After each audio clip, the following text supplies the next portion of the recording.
Hello friends, welcome back to my channel. এই গরমে কিছু খাওয়া হোক আর না হোক, বাঙালির প্রত্যেক ঘরে ঘরে কিন্তু এঁচোড় চিংড়ি আসবেই। আর বাঙালিরা জানে এঁচোড় চিংড়ির কম্বিনেশন কি।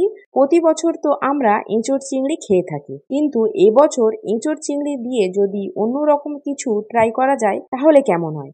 আজকে আপনাদের সঙ্গে শেয়ার করব একদম ভিন্ন স্বাদের, ভিন্ন ফ্লেভারের এঁচোড় চিংড়ির কোফতা কারি। তার জন্য কিন্তু ভিডিওটি শেষ পর্যন্ত দেখার অনুরোধ রইল।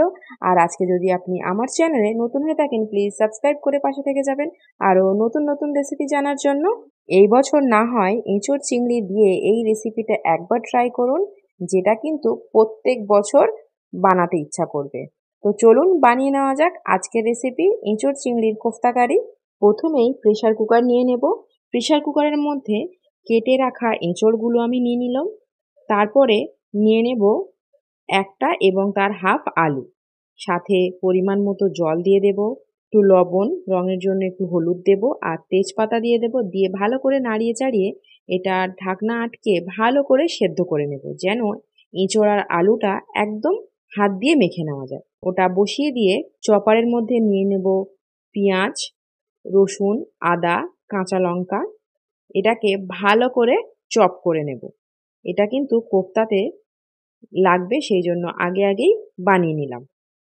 সুন্দরভাবে পেঁয়াজ, আদা, রসুন, কাঁচা লঙ্কা চপ হয়ে গেছে। এবার এটাকে রেখে দেব। এদিকে কিন্তু আলু এবং এঁচোড় সেদ্ধ হয়ে গেছে। জল ঝরিয়ে একটা বড় গামলিতে নিয়ে নিলাম। কিছুটা চিংড়ি মাছ কাঁচা মিক্সিতে ভালো করে পেস্ট করে নিয়েছিলাম, সেটা দিয়ে দিলাম। চপ করে রাখা পেঁয়াজ, আদা, রসুন, কাঁচা লঙ্কা দিয়ে দিলাম।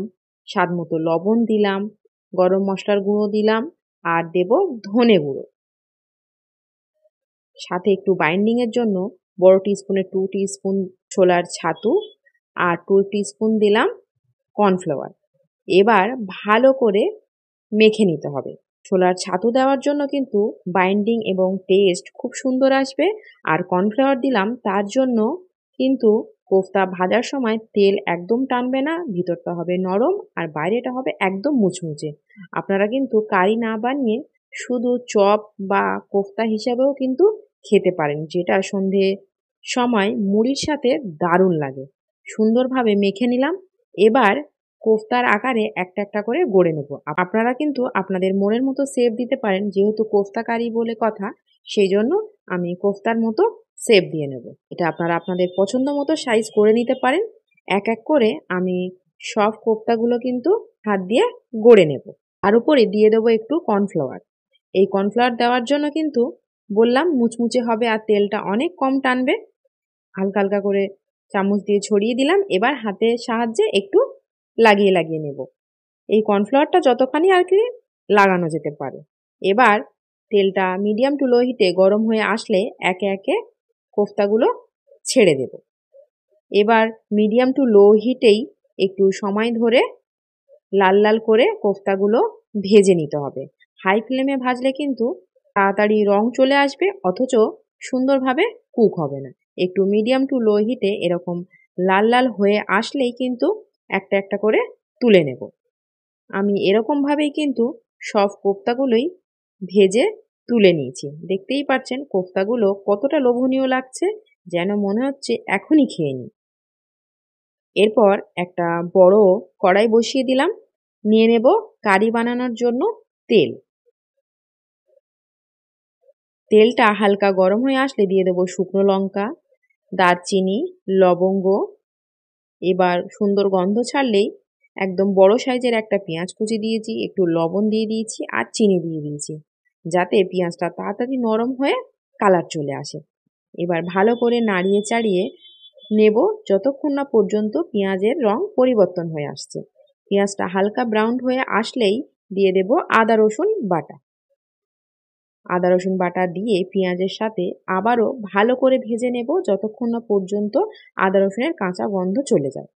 তারপরে ভাজা হয়ে গেলে একটু আদা রসুনের বাটি ধোয়া জল দিয়ে দিলাম।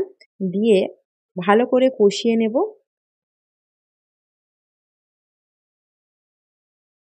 এবার আরও একটু জল দিয়ে নাড়িয়ে চাড়িয়ে নিয়ে দিয়ে দেব হলুদ গুঁড়ো আর কাশ্মীরি লঙ্কার গুঁড়ো। দিয়ে ভালো করে এই জলের সাথে কষাবো, তাহলে কিন্তু পেঁয়াজটা তাড়াতাড়ি কুক হয়ে যাবে এবং একদম ভুনা ভুনা হয়ে আসবে। যখন এরকম তেল ছেড়ে আসবে তখনই বীজ ছাড়িয়ে রাখা টমেটো কুচি দিয়ে দেবো। টমেটোটা অবশ্যই কিন্তু বীজ ছাড়িয়ে দেবেন, না হলে কিন্তু টক টক লাগবে আর খেতে ভালো লাগবে না। ভালো করে টমেটোটা সেদ্ধ হয়ে আসলে নাড়িয়ে চাড়িয়ে নিয়ে একটু জল দিয়ে দেব, দিয়ে ভালো করে কষিয়ে নেব যতক্ষণ না পর্যন্ত আবার তেল ছেড়ে আসছে। প্রথমে পেঁয়াজটা ভালো করে কষিয়ে নিলাম, তারপরে টমেটোটা দিয়ে আবারও ভালো করে কষিয়ে নিলাম। দেখুন একদম সুন্দর কালার চলে এসছে এবং তেল ছেড়ে এসছে। এরপর পরিমাণ মতো জল দিয়ে দেব, দিয়ে গ্যাসটা অবশ্যই হাই ফ্লেম করে দেব যাতে তাড়াতাড়ি ফুটে ওঠে। ভালো করে নাড়িয়ে চাড়িয়ে নিয়ে পরিমাণ মতো জল দেব, যেহেতু কোফতাটা অনেকটা এবং কোফতাতে কিন্তু একটু ঝোলও অ্যাবজর্ব করবে। পরিমাণ মতো জল দিয়ে যখনই চারিদিক থেকে এরকম বকবক করে ফুটে উঠবে একটু নাড়িয়ে চাড়িয়ে নেব, নিয়ে একে একে ভেজে রাখা কোফতাগুলো দিয়ে দেব। কোফতা দেওয়ার পর কিন্তু গ্যাসের ফ্লেমটা হাই করেই রাখতে হবে। কোফতাগুলো দিয়ে আরও 7 থেকে 10 মিনিট ভালো করে ফুটাতে হবে। ওপর থেকে একটু দিয়ে দেব গরম মশলার গুঁড়ো। ওখানে ওপর থেকে তেল ছেড়ে দেবে, গ্যাসটা অফ করে দিয়ে একটু নাড়িয়ে চাড়িয়ে নেব, কারণ ঠান্ডা হলে কিন্তু গ্রেভিটা আরও ঘন হয়ে যাবে এবং কোফতাতে অনেকটা ঝোল টেনে নেবে। সেই জন্য একটু ঝোলঝোলি রেখেছি।